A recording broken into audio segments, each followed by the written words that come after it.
प्रिय भाई और बहनों, आज का शुभ संदेश के लिए आप सभी को हम स्वागत करते हैं। ना होंगे कोई व्यभिचारी वहाँ, झूठ भी ना कोई बोलेगा। ना होंगे कोई व्यभिचारी वहाँ, झूठ भी ना कोई बोलेगा। अल्फा ओमेगा होंगे जहाँ, हम भी सदा रहेंगे वहाँ। अल्फा ओमेगा होंगे जहाँ, हम भी सदा रहेंगे वहाँ। नया यरूशलेम, नया यरूशलेम, नया यरूशलेम जाएंगे। नया यरूशलेम, नया यरूशलेम, नया यरूशलेम जाएंगे। नया यरूशलेम उतरेगा, उसमें हम जाएंगे।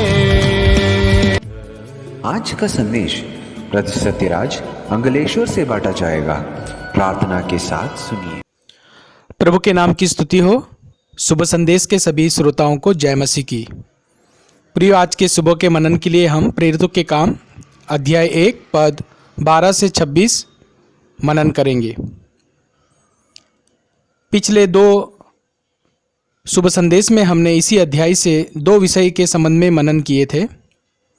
आज इस अध्याय के अंत भाग में और एक विषय के संबंध में हम मनन करने वाले हैं। इस अध्याय में विशेषकर लास्ट भाग में प्रभु के 12 चेलों में से एक चेला जो मर गए थे, यहूदा इस्करियोत, उसके स्थान पर और एक व्यक्ति, एक चेले को चुनना है, उसके संबंध में और समझाए गए हैं। उसको चुनने के लिए और प्रभु के कुछ चेले और कुछ स्त्रियां एक मन होकर और प्रार्थना कर रहे थे। और प्रार्थना का जो जवाब इस प्रकार आया है कि और मत्तयाह को और चुना जाए। उसके बाद तुरंत हम दूसरे अध्याय में पवित्र आत्मा का उतरने की एक घटना को हम देख सकते हैं। प्रियो, आज सुबह के समय में इस बात को हम गौर करें कि और प्रभु जिन लोगों को बुलाते हैं, जो पहले से ठहराए हुए हैं, वही और प्रभु में और आ सकते हैं और वही प्रभु से और आशीष और पाते हैं। यहूदा इस्करियोत के संबंध में आज हम सीखेंगे। 4 बातें इसके संबंध में मैंने और मनन किए हैं, वो मैं आज आपको और बताने के लिए चाहता हूँ। सबसे पहले बात है कि और पद 16 में इस प्रकार लिखा है कि वो यीशु का पकड़ने वाला एक अगुआ था, एक आगेवान, एक लीडर के रूप में हम उसको देख सकते हैं।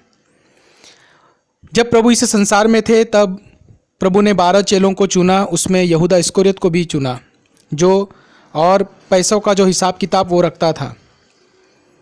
लेकिन उसने प्रभु के साथ जब जीवन बिताया तब कभी भी उसने प्रभु को प्रभु के रूप में उसने संबोधित नहीं किया। एक गुरु या एक रब्बी के और तौर पर उसने और प्रभु को देखा। तो उसने प्रभु के साथ इतने समय जो जीवन बिताए तो उसने प्रभु के साथ में एक विश्वासघात किया। उसने विश्वासी के रूप में अपने आप को दिखाने का प्रयास किया, लेकिन वो सच में विश्वासी नहीं था। सत्य की जो बातें हैं वो उसके अंदर और काम नहीं हुआ। इसके लिए उसने और यीशु को जो पकड़वाया दिया, ये बातों को हम देखते हैं। जैसे यशायाह की किताब अध्याय 33 के 1 में इस प्रकार लिखा है, विश्वासघात करने वाले पर हाय। उस मनुष्य के जीवन में एक हाय की बात, एक कष्ट की बात को हम देखते हैं जिसने प्रभु को पकड़वा दिया। 30 चांदी के सिक्के के और लिए उसने इस कार्य को और किए। जैसे और मत्ती की सुवार्ता अध्याय 7 का 21 में इस प्रकार लिखा है, जो मुझसे हे प्रभु कहता है, वह स्वर्ग के राज्य के योग्य नहीं। इसलिए इस जगत में बहुत सारे ऐसे लोग हैं जो प्रभु के और सब आशीष या सब बातें लेने के लिए चाहते हैं, लेकिन प्रभु को अपना जीवन देने के लिए नहीं चाहते, पूर्ण रीति से एक समर्पित जीवन देने के लिए नहीं चाहते। उनमें से एक व्यक्ति था और यहूदा इस्करियोत। प्रभु के सारे आश्चर्य कर्मों को देखा, सब सेवा काम को देखा, लेकिन फिर भी उसने प्रभु को अपना मन पूर्ण रीति से नहीं दिया। उसने प्रभु के साथ रहा, लेकिन उसने विश्वासघात किया। इसके लिए हम इस सुबह के समय में इस यहूदा इस्करियोत से एक सीख हम देखते हैं। इसके बाद पवित्र आत्मा उतर के आने वाले हैं, लेकिन उसमें प्रभु के साथ में योग्य जीवन जीने वाले लोग ही और उसमें और आगे बढ़ते हैं।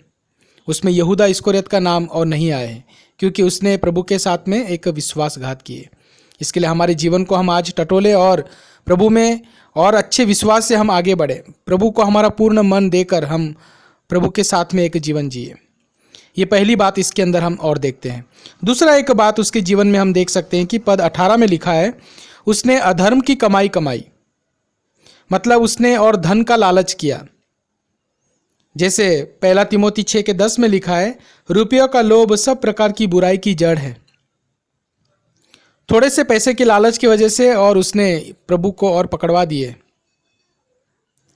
प्रभु ने भी इस प्रकार कहा कि तुम दो मालिक की सेवा नहीं कर सकते, तुम परमेश्वर और धन दोनों की सेवा नहीं कर सकते, और एक को और छोड़ना पड़ेगा, एक को और पूरा दर्जा देना पड़ेगा।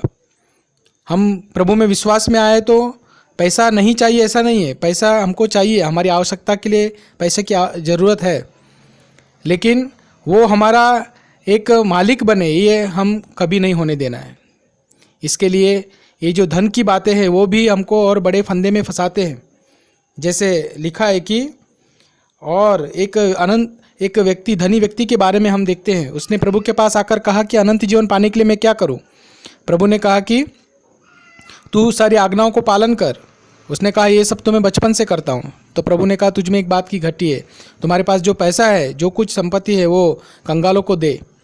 तब उसका चेहरा उतर गया क्योंकि वो बहुत धनी था, वो धन को नहीं छोड़ना चाहता था। मतलब प्रभु के पास आशीष लेने के लिए और चाहते हैं, लेकिन और प्रभु के लिए कुछ छोड़ने के लिए तैयार नहीं है। इसके लिए वो जो धन का लालच उसके लिए एक फंदा का रूप और बन गए हैं यहूदा इस्करियोत के लिए। इसके लिए सुबह के समय में हम इस बातों को भी हम और देखें। और तीसरी बात हम इस प्रकार देख सकते हैं, पद 18 में ही लिखा है कि उसने विवेक को और नहीं रखा, अच्छा विवेक नहीं रख पाया। परमेश्वर और मनुष्य के बीच में जो विवेक रहना चाहिए वो उसके जीवन में नहीं हुआ। जैसे विवेक न होने की वजह से उसने फांसी डालकर और मर गए, जिस प्रकार हम देखते हैं। इसके लिए और 1 तिमोथी 1:19 में पौलुस तिमोथी को कहते हैं कि विश्वास और उस अच्छे विवेक को थामे रह। जो विवेक प्रभु ने हमारे मन में जब विश्वास किए उस दिन से हमको दिए, लास्ट तक हमें उस विवेक को और थामे रहना है। मुसीबतें आएंगी, समस्याएं आएंगी, लेकिन हमें उसमें और बहुत ध्यानपूर्वक और हमको और जीवन जीने की आवश्यकता है प्रियो। इसलिए ये बातों में भी वो निष्फल रहा। और जैसे वही तिमोथी में लिखा है 1:20 में हुमेनियस और सिकंदर के बारे में, वो लोग ने और विवेक को जो और नहीं रख पाए अच्छे विवेक, इसके लिए वो लोग का जीवन भी और जैसे नष्ट हुए, ये बातों को हम देख सकते हैं। इसके लिए यहूदा इस्करियोत में ये विवेक की भी कमी को हम देखते हैं। और लास्ट में एक बात को हम देखते हैं कि 1:20 में, प्रेरितों के काम 1:20 में इस प्रकार लिखा है कि और उसके पद को और दूसरे ने लिया। मतलब उस 12 प्रेरितों में उसका दर्जा और चले गए हैं। प्रभु के आशीष पाने के लिए हमें उसमें और बने रहने की आवश्यकता है। जैसे लिखा है कि इजरायली लोग जब पहले परमेश्वर के साथ में अच्छे से संबंध रखते हुए बढ़ते जाते थे, लेकिन कुछ समय ऐसे आए कि वो और प्रभु की ओर से फिर गए, मूर्ति पूजा में चले गए। तब होशे की किताब 2:9 में इस प्रकार लिखा है कि मैं तुम्हारे अन्न है, दाखमधु है और सन और ऊन, ये सब बातों को और रुकवा दूंगा, बंद कर दूंगा। मतलब और आशीष की बातें बंद हो जाते और दूसरे की ओर चले जाते। इसके लिए और इसके जो पद निकल गए तो ये दूसरे के व्यक्ति के साथ में और ये पद चले गए।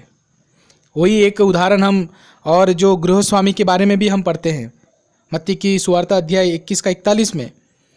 और जैसे किसानों को जो काम सौंपा था वो लोग ने ठीक से नहीं कर पाए और अंतिम में मालिक के बेटे को भी मार डाला। तब किसान को जो इन्होंने इस प्रकार किया, इसके लिए स्वामी क्रोध में आकर इस प्रकार कहते हैं कि अब मैं ये सेवा किसको दूं, मैं दूसरों को सौंप दूंगा। मतलब वो जो सेवा जो मिला था वो दूसरे के हाथ चले जाते हैं। इसके लिए हम बहुत ध्यान दें, हम इस प्रकार को सोचें कि प्रभु के आशीष हमें मिलना है तो प्रभु के साथ में और एक मन होकर हमें जीने की आवश्यकता है। इसके लिए आज सुबह के समय में हम 4 बातों को हमने देखा। यहूदा इस्करियोत ने जो और विश्वासघात किए, दूसरा हमने देखा कि उसने धन का लालच किया, तीसरा हमने देखा कि अपने विवेक को बरकरार नहीं रखा, और लास्ट में हम देखते हैं कि उसका पद और दूसरा लेकर गया। इसलिए इसी वचनों को हम ध्यान दें। आने वाले दिनों में हम बहुत गंभीरता के साथ, अच्छे विवेक के साथ हमारे जीवन को हम क्रम में बढ़ाएं। प्रभु हम सभी को आशीष करे। जय मसीह की।